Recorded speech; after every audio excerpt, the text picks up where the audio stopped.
Dr. Shovik, we are live. Yeah, good evening and welcome to the expert crosstalk on Empagliflozin, multi-mechanism, multi-indications and multi-benefits. As we already knew that ESC 2020 was memorable with the path-breaking clinical data presented from multiple global trials. This program is designed with the objective of dialogue between two different specialties, that is cardiology and endocrinology, which will bring upon two different ways to address the complexities of the clinical cases in heart failure. So according to Emperor trial, does SGLT2 inhibitor can be considered as an important drug for heart failure? For this, let me introduce today's speakers. Yeah.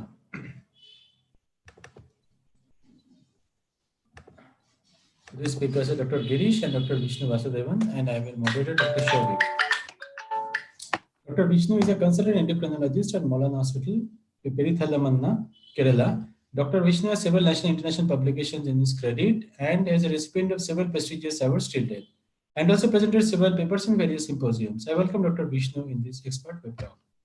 Our next speaker is Dr. Girish. Dr. Girish is a consultant interventional cardiologist at Metromed International Cardiac Center in Calicut, Kerala. Dr. Girish has several national and international publications in his credit and also is speaker in several national and international forums. His areas of special interest are coronary peripheral interventions, permanent pacemaker implants, transradial interventions, and CTO interventions. I welcome Dr. Girish in this expert web talk, and I'm handing the session to Dr. Vishnu to start with the presentation. Thank you. Thank you, Dr. Shovik. Good evening, everyone. Today we have an interesting crosstalk, an endocardio crosstalk on the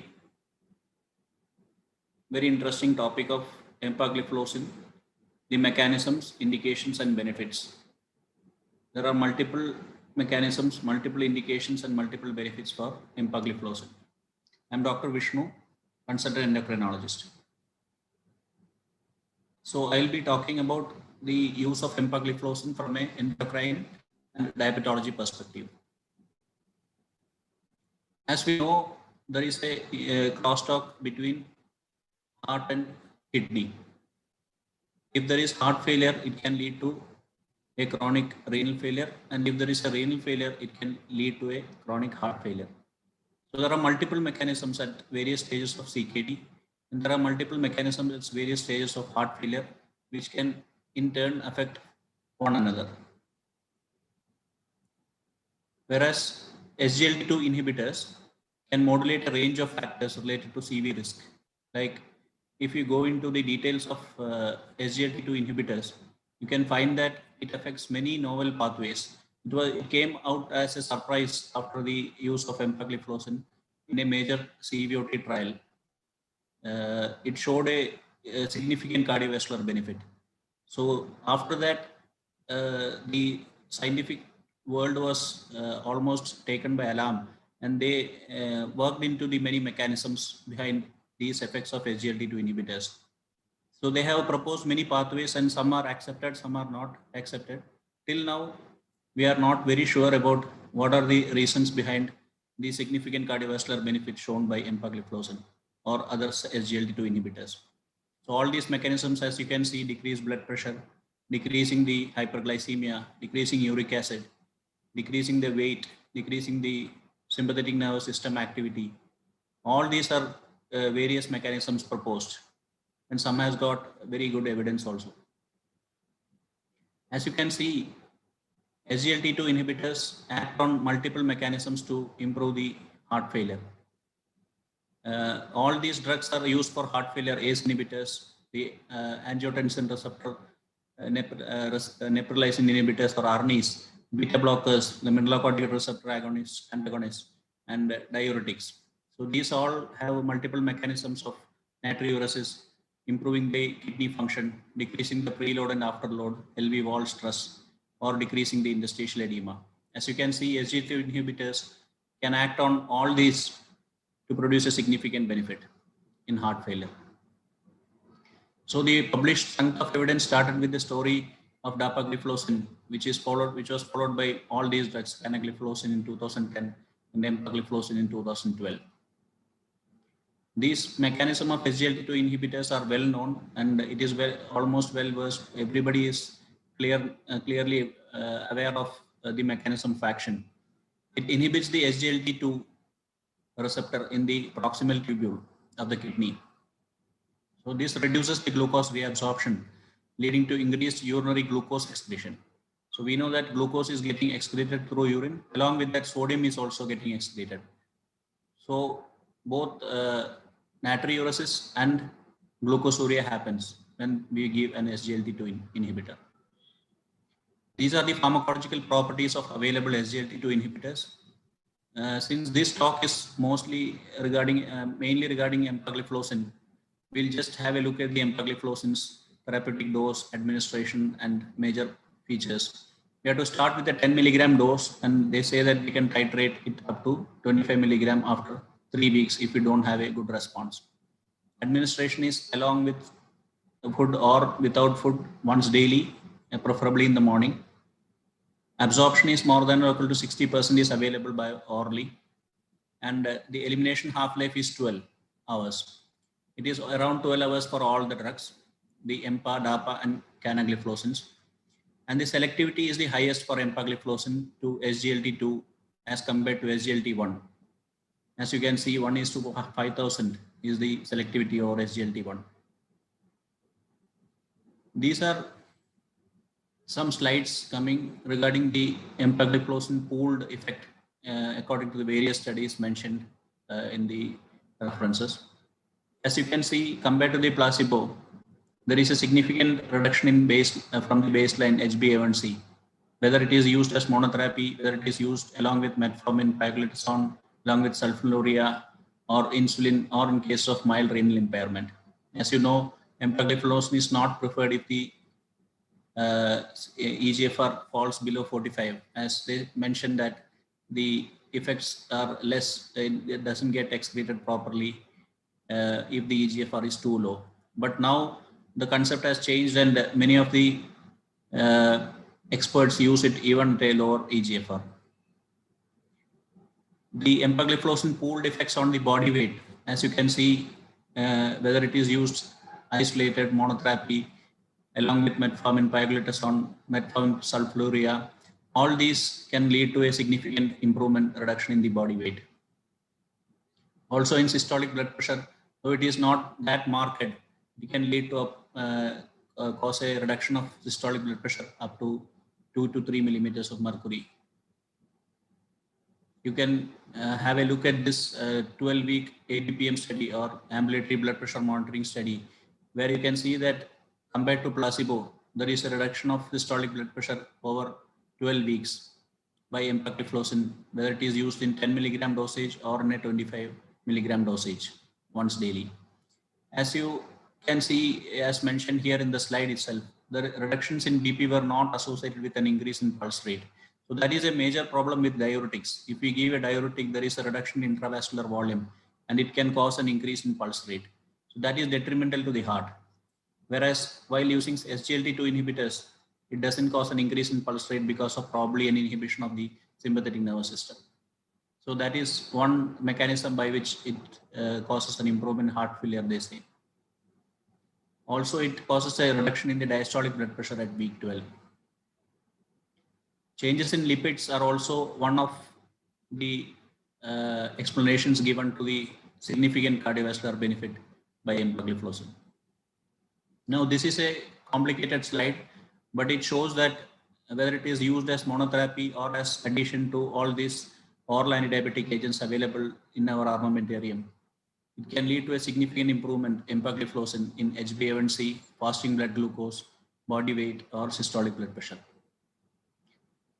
Then comes the question of safety and tolerability. Here, as we can see, there is a pooled analysis of this data compared to placebo. The empagliflozin doesn't have significant side effects or adverse events, and it is almost less or comparable to the placebo regarding serious adverse events. The major problems which were initially identified with the use of SGLT2 inhibitors, the urinary tract infection, significant upper urinary tract infection of pyelonephritis, urosepsis, all these in a pooled analysis were found that it is now almost comparable to the placebo. This is a few slides regarding the Empagliflozin outcome trial. It is an old trial, and everybody is almost well versed with the outcome of this trial. The subgroup analysis or the post hoc analysis of the Empagliflozin outcome, the renal outcomes, as you can see, compared to the placebo, Empagliflozin causes a significant reduction in the incident or worsening nephropathy regarding progression to macroalbuminuria or a composite renal outcome. The hazard ratio is 2 less, if it is less than 0.5. So it is around 0.5. In patients with type 2 diabetes and high CV risk, this is the most important outcome of Empagliflozin trial, which found that there is a reduced heart failure hospitalization and CV death. Whether it is both with or without heart failure, the patients had a reduction, a consistent benefit was observed in these two outcomes. As you can see, the 3-point MACE, the major adverse cardiovascular events, and the CV death, there is a significant improvement by giving Empagliflozin. The p-value is very much significant considering the CV death. And this is a recent paper or an abstract which was presented in the recent ADA 2020, where they showed that post hoc analysis showed that within weeks of treatment initiation after Empagliflozin, it causes a reduction in heart failure, CV death, and death due to heart failure. So this is also the similar slide. It was a post hoc analysis, and it shows the picture of the same, where they say that within weeks there is an improvement in the heart failure. So it cannot be explained by the glycemic benefit. The other mechanisms has to be brought in to explain this. This is a small trial comparing the Empagliflozin DPP-4 inhibitor. This was also presented as an abstract, and it showed that there is a significant improvement in all-cause mortality. So whether you are talking about heart, whether you are talking about kidney, whether you are talking about any other major organ in the body, finally the thing boils down to all-cause mortality. So unless you can show an improvement in all-cause mortality, other things doesn't matter. These are all the CV safety trials being conducted with multiple compounds. The red ones are all the gliflozins or SGLT2 inhibitors. The Empagliflozin outcome trial on Empagliflozin in 2015 was the leader, it was the leading trial which showed a significant cardiovascular benefit, followed by all these trials, CANVAS, CREDENCE, DECLARE-TIMI. The ertugliflozin trial of VERTI-CV was also presented last year in ADA 2020. So finally, my concluding slide, what do guidelines say? Guidelines doesn't mention as metformin as the first line drug therapy anymore. They say we have to look at the profile of the patient. If the patient has significant atherosclerotic cardiovascular disease, then the guidelines, both European and American guidelines, suggest to start with an SGLT2 inhibitor or GLP-1 receptor agonist if the patient is affordable. Thank you for the patient listening. Hand over the session to Dr. Girish. Thank you. Thank you, Dr. Vishnu, for elucidating beautifully on the key aspects of empagliflozin and in general about gliflozins and how it has been revolutionizing your practice of diabetic management with an intent towards treating patients better with regard to cardiovascular outcomes also. With this, I'll just start sharing my screen and move on to the cardiologist's perspective of the same. It is essentially a fact that must say that this essentially was a drug predominantly or exclusively with the endocrinologist to begin with, the gliflozins, and slowly with the improved CV outcome trials and CVOT results really overwhelmingly showing benefits with regard to heart failure and key endpoints of cardiovascular disease. It has slowly made a way into the prescription practice of the cardiologists also. And I think Dr. Vishnu has actually clearly mentioned about how this has actually been starting forward. With this, we continue our journey and what we are now looking at as a class effect and what specifically for empagliflozin would be the slides to follow. Yeah, so we can look at what the SGLT2 data says with regard to the multiple cardiorenal benefits. Now we know that treating diabetes does not mean getting good HbA1c reduction alone. It is a syndrome. and it need to treat all the organ disease as well, especially the heart and the kidney being the main deciders for the long-term morbidity and mortality of a diabetic patient. So that is essentially what most of these trials show. Look at EMPA-REG outcome trial. It's already been discussed. The heart failure hospitalization reduction of 35%, cardiovascular death by a staggering 38%. And it's very interesting to see that among gliflozins, the cardiovascular death has been dramatic for the EMPA-REG outcome trial. And essentially, initially, the ESC had not been a class effect recommendation. Many of them had recommended empagliflozin alone to begin with. And then slowly, as data came from the other trials, the Canvas and the Declartini, were these drugs also included as the gliflozins in general for a substitute or even a better drug for cardiovascular risk patients with diabetes ahead of metformin even. And also look at the kidney outcomes that was also mentioned before.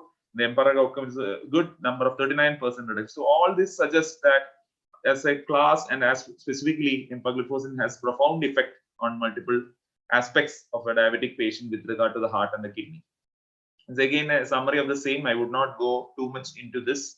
I would rather move to the key aspects with regard to heart failure alone and the newer trial, which is also shown specifically with regard to empagliflozin in heart failure population. But just to mention it, you can see the ones in blue are the empagliflozin and the ones in red are the placebo, showing the primary 3-point MACE, the cardiovascular death, the death from any cause, and hospitalization for heart failure. All these show that the graphs in blue, the bar diagrams in blue, are much shorter than the events that are happening with patients on placebo. This is on top of all existing guideline directed therapy that has been happening for the patient. Many of them had heart failure also. And that was interesting about the EMPA-REG trial, that they had a good number of heart failure and high cardiovascular risk patients right in the trial. And why this focus on heart failure? In general, it has been seen that not just coronary artery disease or other events, there is also a high rate of heart failure in patients with diabetes in a long-term follow-up. So this has been the key factor that compared to other aspects like coronary artery disease or stroke or total CVD, the intermittent claudication, all put together, still see that cardiac failure, especially women with cardiac failure, has been an increasing trend in diabetic population.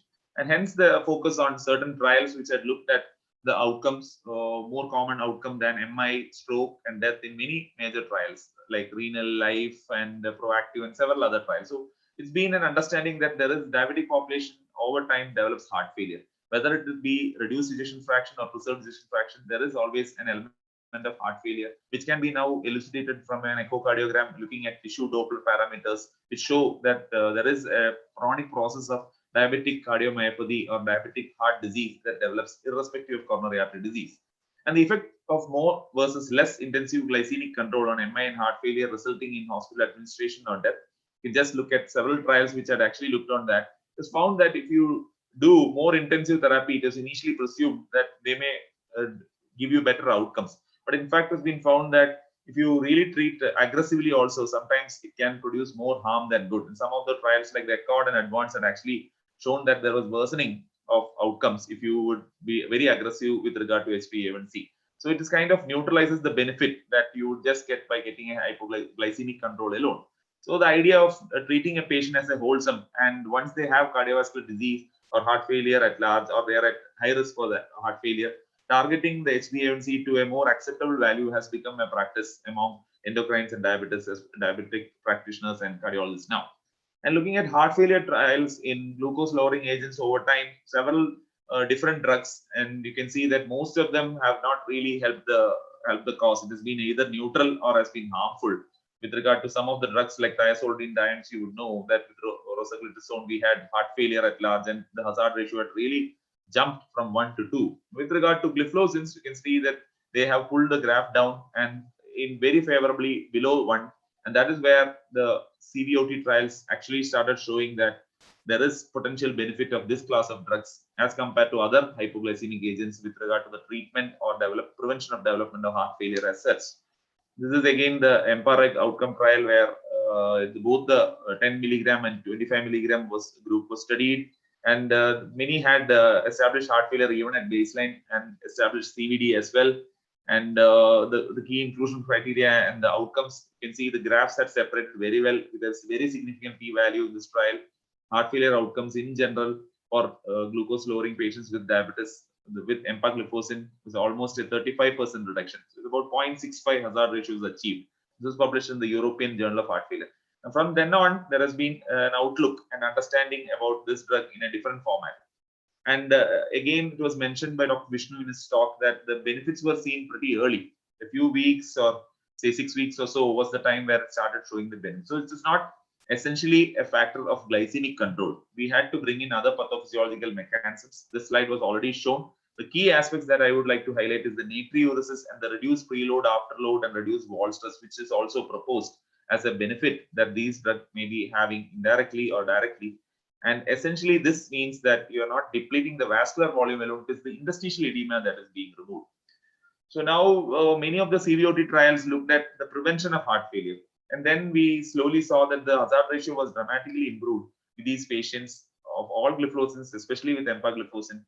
And this was the idea of the thought that whether this could be used irrespective of the diabetic status, because essentially these are not severely hypoglycemic. No profound adverse effects like significant hypoglycemia was seen in the diabetic population also. So this drug could be tried upon people who did not have diabetes as well. That was the path-breaking thought process that happened. And if you look at some of the drugs that we already have, there are many of them are known to treat heart failure, established heart failure very effectively. Especially one important drug which has revolutionized our practice has been ARNI, ivabradine, and of course the devices and the mineralocorticoid receptor antagonists. Ahead of all this, there are other drugs which could actually prevent the development of heart failure in the form of gliflozins. And slowly now it is becoming a practice and way of thinking to use it as for the treatment of heart failure as well. And therapies that prevent both treat and prevent heart failure would include ACE inhibitors, beta blockers, and probably I would like to now include the group of drugs called gliflozins also. Yeah. So what has been happening to the guidelines, as was also mentioned before, the 2019 ESC guidelines have proposed clearly now that metformin need not necessarily be the first-line drug therapy, though we always do give it, and it is very neutral for heart failure and protective as well for most of the endpoints. A drug-naive patient who's on, irrespective of HbA1c level, irrespective of whether he's on metformin, if he has a high cardiovascular risk or is already having established atherosclerotic cardiovascular disease, you may start with an SGLT2 or a GLP-1 analog. GLP-1 generally an injectable, and the advantage of SGLT2 being an oral drug actually gives it a good advantage at the start. Again, the ACC-AHA has also improved upon their guidelines and have given a consideration to SGLT2, especially if the HbA1c is more than 7%, and they still do consider metformin as the first-line drug therapy. Now, from moving on from this empiric and the general data that we have from with regard to gliflozins, with regard to the key aspects of diabetic management and the indirect benefits, they directly looked upon the benefits of drugs like empagliflozin and other gliflozins on heart failure per se, irrespective of the diabetic status. And thus came the Emperor heart failure data. And this again in 2018, the Emperor reduced and Emperor preserved two aspects. These are essentially mean preserved ejection fraction and reduced ejection fraction. We'll concentrate on reduced ejection fraction here. Reduced ejection fraction defined as less than 40% or elevated NT-proBNP with specific cutoffs based on the ejection fraction and based on whether the patient is having atrial fibrillation. And patient who is already on an appropriate dose. This is very important because many of these patients, these are newer trials, and many of these patients were completely on well-directed, guideline-directed medical therapy in the form of ACE, ARB, ARNI, mineralocorticoid receptor antagonists, ivabradine at appropriate use of device therapy. And over and above this, they had tried this use of this drug versus a placebo. And the design and rationale for this I've just put through here. We had almost 6,000 participants, and it was 10 milligram, the lowest dose of empagliflozin, not the hypoglycemic or the glycemic benefits. We are looking at long-term use of this drug at the basic dose to see whether they have a benefit over a 2-year period. And post-enrollment, we had several countries participating in it, and almost 500 plus countries participating and contributing towards the data towards this. And we'll look carefully into what has been the outcome. So this has been proposed about 2 years back, and very recently in the heart failure journal, as well as there has been a lot of discussion on this, and recently they have discussed about this in the last ESC digital meeting. and they have announced the results of this trial as well. So we'll just look at what has been happening with regard to the use of this drug and the idea behind this Emperor reduced trial, where a large proportion of patients who's below the 30% and who are having an annual rate of events of at least 15% or so were enrolled in this high-risk patient profile study.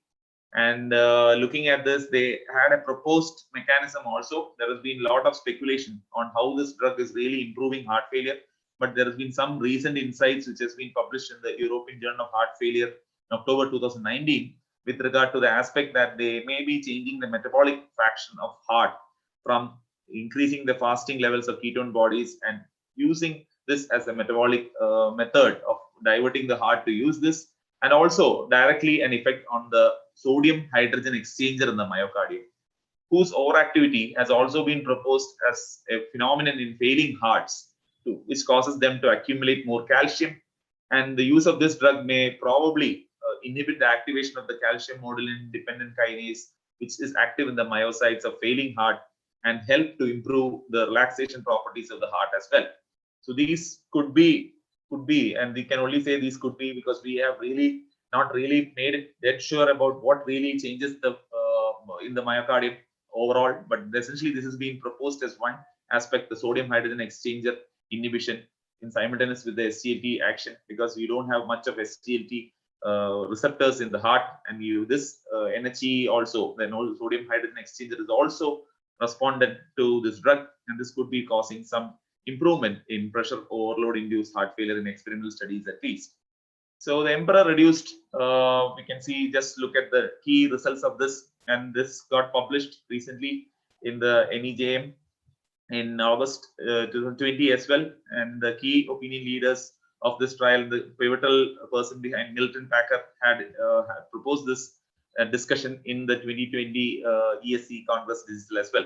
It reduced specifically on 3 key endpoints were looked upon in this heart failure population at large. The primary endpoint of cardiovascular death, heart failure hospitalization, the first secondary endpoint being total first and recurrent heart failure hospitalization. The secondary endpoint, of course, is the renal outcomes, because with heart failure advancing, the other important aspect that happens with a diabetic cardiac patient is the development of renal failure, a cardiorenal syndrome. And we have been looking forward for drugs which can help both the heart and the kidney, and one drug should not be harming the other, as diuretics have been. Because when you use diuretics, you may get away with symptoms, but in the end, you produce a lot of renal failure, iatrogenically induced, as well as you treat heart failure. So these drugs have actually revolutionized our practice and brought into the concept that empagliflozin was shown superior to placebo in patients with symptomatic stable heart failure less than 40%, who are already on, irrespective of their glycemic status, who are already on the best directed guideline therapy, which we'll just see what was the trial and what was the number of people enrolled. It's around 7,000 screen. Total enrollees were around 4,000. You had around 1,860 people on either arm. And the population, you can see the inclusion population trial. You can see that the kind of population that was looked upon was more than 18 years, NYHA class 2, 3, and 4. So they had severe LV dysfunction also. The class 3 and 4 symptomatic severe LV dysfunction was also there, and the lowest ejection fraction group was off even at the rate of 25%, though the inclusion had been less than or equal to 40%. And heart failure hospitalization within 12 months was a key criteria. So these people were pretty sick, and they had high NT-proBNP values also.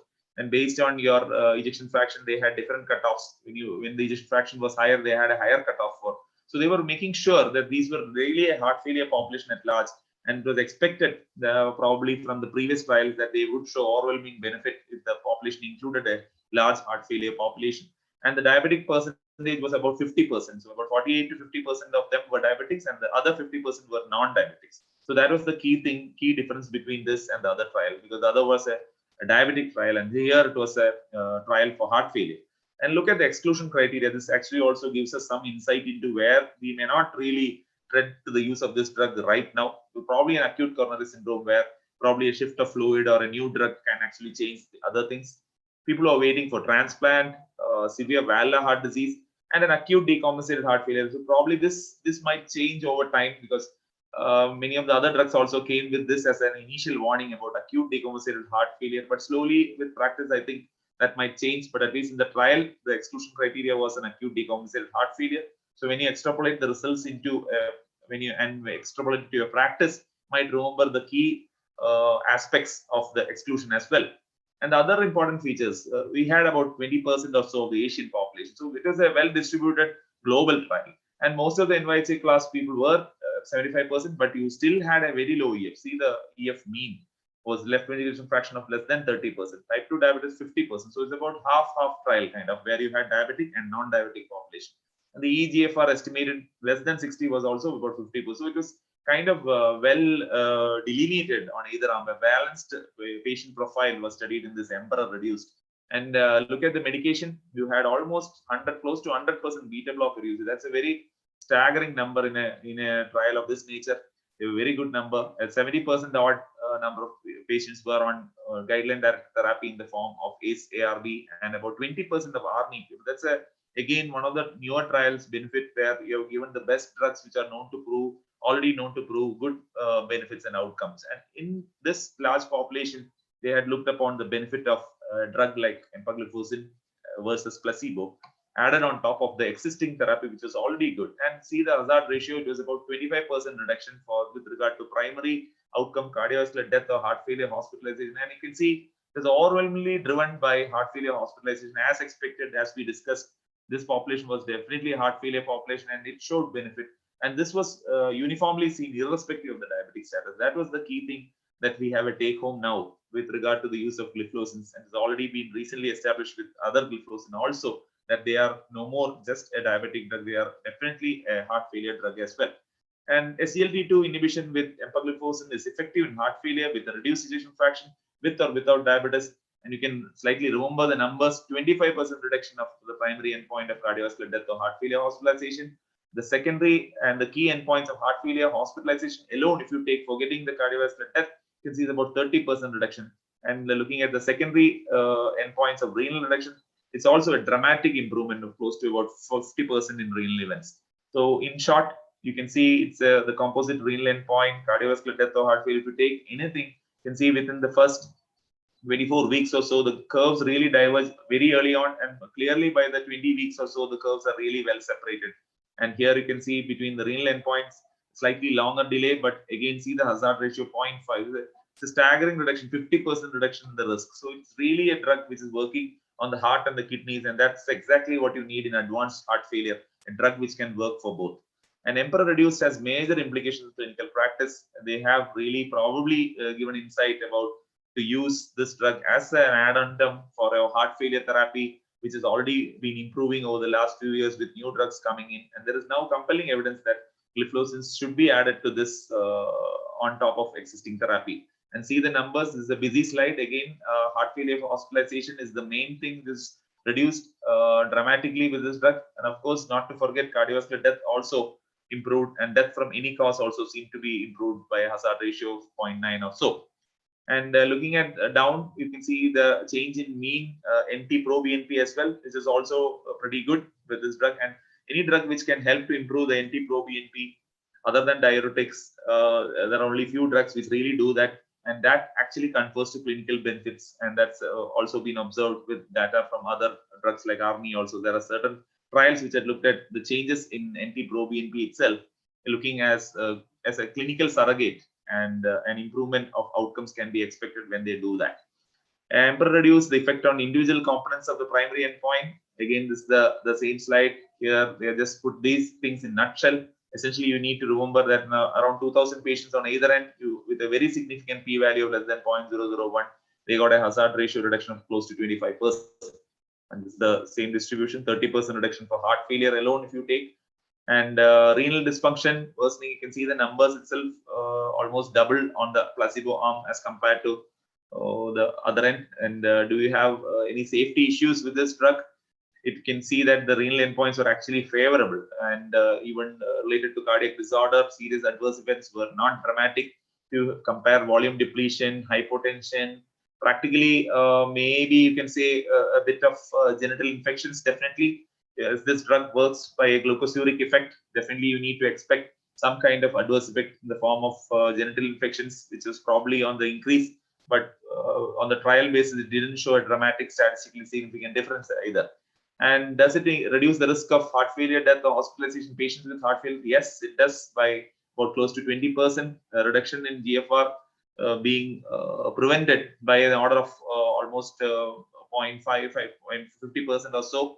And this is over and above heart failure, other heart failure drug therapy, and how it is slowly becoming a recommendation to use this drug to reduce the risk of cardiovascular death and heart failure hospitalization above the use of placebo. And just a final note at some of the other secondary endpoints. All-cause mortality, yes, a hazard ratio of 0.92, marginal difference, and systolic blood pressure, not much of difference. That's one other good thing about these advanced heart failure people already have low blood pressures, and using a drug which is not really pushing them down into more hypotension, but still giving you mortality benefit would really be an addendum. And this drug probably beautifully does that. And what could be the interpretation of this trial? Yes, the reduction was definitely driven predominantly by heart failure hospitalization, which is definitely a key endpoint for heart failure patients as such. If you just look at what a heart failure patient is worried about, it's not purely the mortality or death alone, it's the quality of life. And recurrent heart failure hospitalization definitely takes away a substantial quality of life of the patient. There was definite benefit in renal outcomes. It's a very important trial, and it almost mirrors the recent DAPA-HF, which shows again that severe LV dysfunction patients could benefit from this class of drugs, gliflozins, irrespective of their diabetic status. And even though SGLT were introduced for diabetic management drug, as Dr. Vishnu had initially elucidated about the key aspects of the role in diabetic management that we had derived from the EMPA-REG outcome, the other benefits that were seen as a serendipity or an observation that there were benefits in heart failure made people to go for this kind of trials to look at enrolling this for a dedicated heart failure. And this has actually paved the way. To a better understanding, we need to look at certain other aspects on how exactly it is happening. It's still proposed that there could be several key endpoints which could be happening. Inhibition of sodium hydrogen exchange being thought of as one of the forefront thought process in the benefit regarding the heart. Improved endothelial dysfunction, reduced cardiac fibrosis are all being proposed, and certain new evolving research and insights are happening with this drug. I leave it at this point about this drug here. Thank you all for patient listening, and it's been a good discussion with you all. We are happy to have any questions on board, and we'll be happy to share our thoughts. Thank you.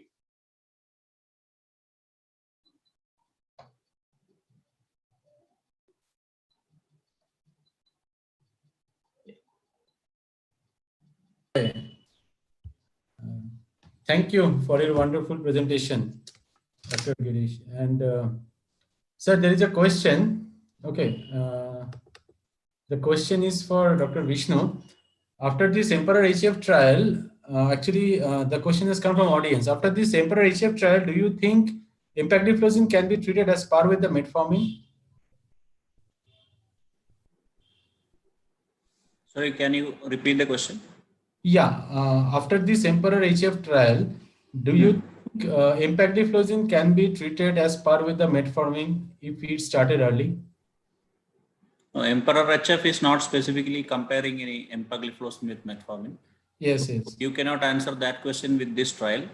But still, Emperor-HF means that the empagliflozin can be used as a primary heart failure drug.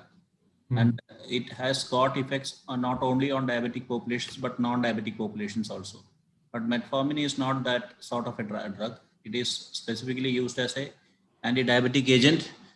And, yes, that is the answer to that question. Okay. Yeah, Dr. Girish, can empagliflozin can be treated with multiple CV risk factors? Yeah. Yes, definitely. I think we already had the insight from the initial discussion on the EMPA-REG, where the population was definitely a population who was already at high cardiovascular risk. And probably that gave the idea to design this second trial, EMPEROR, because of the overwhelming benefits that was seen in the diabetic population. And as Dr. Vishnu had already discussed, the onset of benefit being pretty early, irrespective of the glycemic benefits. And that was the root cause of discussing or thinking of this drug in a different physiological aspect. The development of the benefit of the drug on the kidneys as well as the heart together, helping a heart failure patient. And hence, just like the other recent drug, empagliflozin, this is probably with this empagliflozin trial, the Emperor-HF, definitely this is a guideline breaking one. and we could expect this to be endorsed by societies for use in a larger population of heart failure, irrespective of diabetic status. In our trial, it was 50%. They had diabetic 50% and about 50% in the Emperor reduced and the preserved trial. Sir, there is another question from the audience that what are the precautions to be taken with SGLT2 inhibitors, especially empagliflozin, in respect to cardiovascular disease or cardiovascular thing and for the diabetic?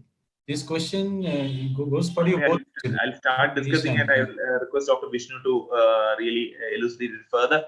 I'll just begin with the aspect that when you're putting a drug which can have some effect on your osmotic diuresis or immediate volume change, and patient is already on a stiff dose of diuretic for his heart failure or other drugs which are already keeping his blood pressure on the border, we would try to reduce the dose of diuretics to minimum and see that patient is already not volume depleted when this drug is began.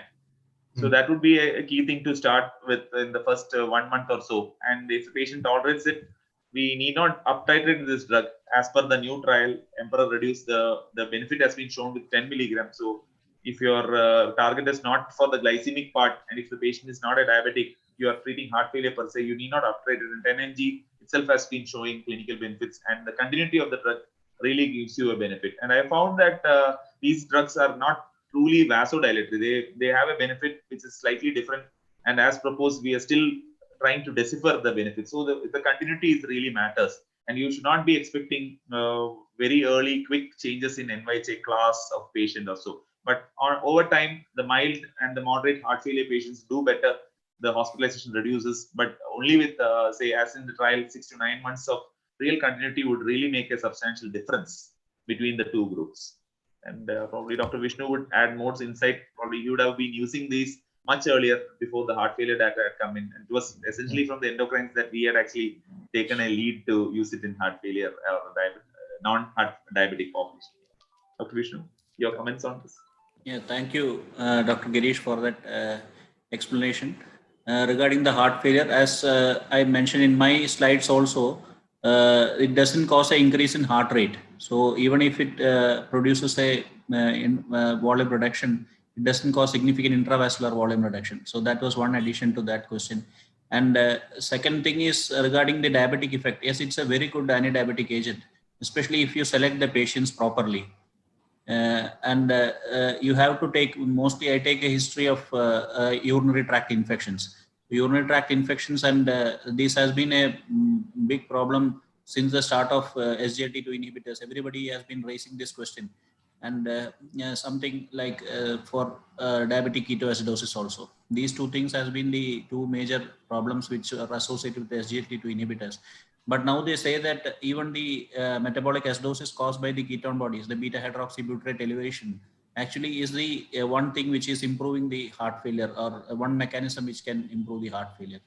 So after taking out that problem, probably the urinary tract infection is the most important thing which remains, especially in a trial basis, and all the outcome may be different from the real world setting, where we don't properly select the patients, then we might be in a trouble.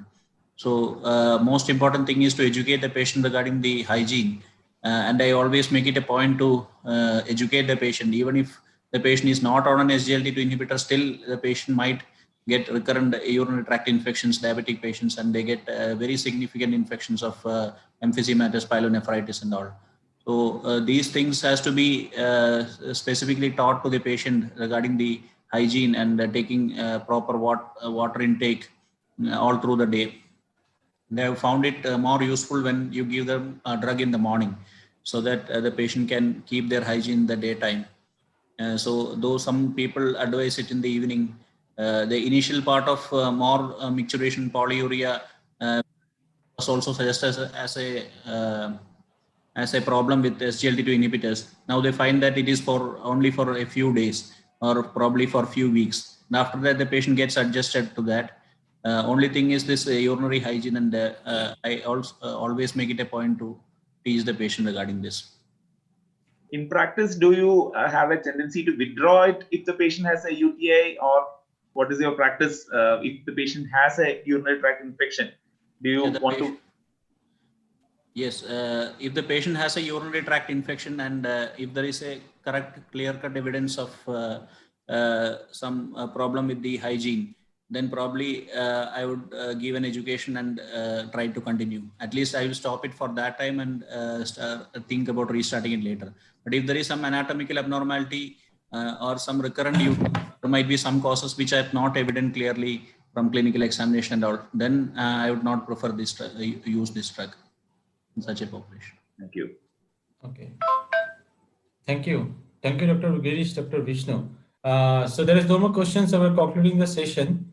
So thank you, Dr. Girish, Dr. Vishnu, for your wonderful presentation and sharing your valuable experiences. And on behalf of Lupin, we thank you and we'll see you in the future meeting. Thank you, sir. Thank you, Dr. Chavi. Thank you. Yeah. Good night. Thank you, Dr. Girish. Bye. Good evening. Good night.